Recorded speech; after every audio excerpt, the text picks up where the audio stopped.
Serikali kupitia Wizara ya Mambo ya Ndani imesema bado iko katika mchakato wa kupitia maelekezo ya sheria kuhusiana na sekta ya ulinzi binafsi nchini kutokana na ukweli kwamba makampuni ya ulinzi yamekuwa yakihudumu katika maeneo mbalimbali ikiwemo ya binafsi na serikalini kwa kushirikiana na Jeshi la Polisi. Hayo ni kwa mujibu wa Naibu Katibu Mkuu Wizara ya Mambo ya Ndani ya nchi, Dr. Maduhu Isaac Kazi, akimwakilisha Rais wa Jamhuri ya Muungano wa Tanzania, Dr. Samia Suluhu Hassan katika mkutano mkuu wa kazi wa chama cha sekta binafsi ya ulinzi nchini. Bado serikali iko kwenye taratibu za kupitia mapendekezo ya sheria ambayo itakuwa inahusiana na swala hili la sekta binafsi ya ulinzi. Makampuni haya yamekuwa yakitoa huduma hii kwa kushirikiana na Jeshi la Polisi kama ilivyoelezea, kwa serikali, baadhi ya maofisi ya serikali, pia maofisi ya private sector, na wamekuwa wakiendelea kufanya vizuri chini ya uratibu huo. Na kwa hiyo tunawaomba sana kwamba katika changamoto ambayo tumeelezewa wanayo, kumekuwa na ucheleweshaji wa kuweza kulipa pesa au malipo ambayo yanatokana na hizo huduma zao, ambazo zinawafanya kidogo wanakuwa wanashindwa kuhudumia kwa namna ambayo ni ya ufanisi zaidi, pamoja na kushindwa kuwalipa pia mishahara wakati mwingine wafanyakazi wao kwa wakati. Kwa hivi tuomba kama kuna ile mikataba ambayo imesainiwa ya kuweza kutoa hizo huduma, basi iweze kuzingatiwa ili kusudi waweze kufanya kazi hiyo kwa weledi zaidi.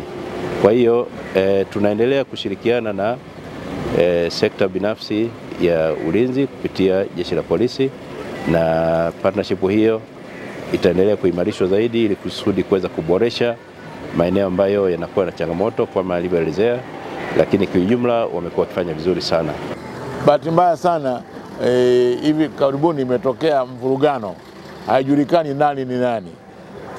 Sheria hii ikitoka ambayo inapunguka, haipo ombwe kubwa la kutokuwa na sheria, inafanya makampuni haya yashirikiane kwa kutumia sheria ya kiraia. Sheria ya kiraia inayotumika sasa, yani Labor Relations Act, haifanyi kazi kwa sababu hawa wanaruhusiwa wagome kwa sheria ile, na wakigoma wanabunduki, wamebeba bunduki, wana malindo yatabaki wazi, itakuwa tabu. Lakini kifupi, tumekuwa na matatizo tu ya uongozi mzima wa makampuni ya ulinzi, na kule CMA, Baraza la Usuluhishi na Mapatano kule CMA, limejaa kesi za sekta ya ulinzi binafsi kwa sababu sheria wanayotumia haiwabebi. Sasa hivi matatizo makubwa, mishahara haitoshi, lakini pia wenyewe hawalipwi hawa, na wakipeleka bei wanaambia bei zao ziko kubwa, makampuni mengine yana bei kubwa. Kuna vurugu ya kutoelewana katika sekta hii muhimu inafanya kazi sawa na Jeshi la Polisi, ulinzi wa mali na raia wao, na wao hawa wanakufa pia. Wakati wanalinda mali za wananchi wanafariki, wanapigwa risasi na majambazi, wanauawa na majambazi, kama vile ndugu zetu polisi. Sisi ni wamoja na polisi. Awali, mwenyekiti wa TSIA Taifa Felix Kasiga amesema kumekuwepo na ombwe kubwa la kisheria, hali inayofanya watumie sheria ya kiraia inayowaruhusu kugoma wawapo kazini, jambo ambalo linapaswa kushughulikiwa kutokana na unyeti wake. Na katika mkutano wetu wa kazi wa leo, moja ya agenda tunakwenda kuzungumzia swala la kuboresha mafao ya wafanyakazi, mishahara iwe ya kutosha, kwa sababu wafanyakazi hiyo ndio raw material ya sekta. Msipowaboreshea vizuri, hata ulinzi wao unakuwa sio mzuri. Kwa hiyo tunaamini kwamba katika kikao hiki cha leo wakurugenzi wataendelea kuelimishwa, maana elimu tunaendelea kuitoa kila wakati. Lakini sasa wakati umefika, kwa sababu hata walinzi wenyewe wanajitambua kwamba anahitaji afanye kazi, apate nauli ya kwenda kazini, lakini abakishe kile cha kupeleka nyumbani. Kwa hiyo mishahara itaboreshwa.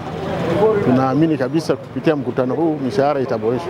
Kwa upande wake, naibu kamishna wa polisi DCP Henry Mwaibambe, ambaye amezungumza kwa niaba ya kamanda wa polisi mkoa wa Dodoma ACP Gallus Hyera, amekiri uwepo wa changamoto zilizoainishwa na wazungumzaji wa awali, huku akisisitiza kuwa hilo halitawafanya wao kushindwa kusimamia sheria zilizopo. Moja kazi ambayo tumefanya jeshi la polisi ni kuwaita wote, taasisi zote zimeitwa kwa sababu nazo zimesajiliwa kihalali. Hiyo Tamaska wamesajiliwa kihalali, hiyo Ukuta wamesajiliwa kihalali. Sasa jeshi la polisi kutoka tunadili na nani sasa? Lakini serikali imegundua hilo, kwa hiyo tuko hatua mwisho ya kuleta mwongozo mzuri namna gani tunaweza kushirikiana na makampuni ya ulinzi katika kutatua changamoto zao mbalimbali. Mwitikio ni mzuri, sio sana, lakini baadhi ya makampuni ambayo hawafuati miongozo yetu huwa tunawafikia leseni. Sina kumbukumbu, lakini sina rekodi hapa, lakini kuna makampuni mengi sana ambayo yamefutiwa leseni kwa kutofuata maagizo na regulations zilizopo.